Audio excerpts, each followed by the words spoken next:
সকলোকে স্বাগতম। বস্তু বাহিনীৰ সৈতে মোক ঘৰৰ পৰা উলিয়াই দিছে বুলি আপোনালোকে নাভাবিব। ৰাতিপুৱাই আমি সকলো গৈ আছোঁ লখিমপুৰৰ LDK কলেজলৈ, য'ত আমাৰ ইউথ ফেষ্টিভেল অনুষ্ঠিত হ'ব কাইলৈৰ পৰা। আহি আমি পাইছোঁহি এইখন বিল, যাক আমি মৰমতে বগীবিল বুলি কওঁ।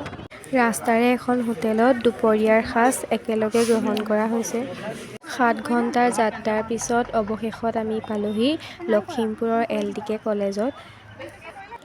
আৰু 5 দিনৰ বাবে এয়া আমাৰ বাসস্থান, য'ত আমি এইটো ৰুমত 5খন কলেজ থাকিব লাগিব।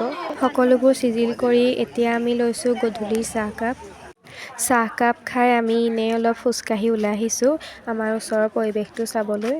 আহিয়েই আমি সোমালোঁ এতিয়া ৰেজিষ্ট্ৰেশ্যন কৰিবলৈ। এতিয়া আমাৰ খোৱাৰ সময়। আজি আমাক খাবলৈ দিছে মটৰ পনীৰ, দাইল, ভাত আৰু শুকান ভাজি। আজিলৈ সামৰিছোঁ।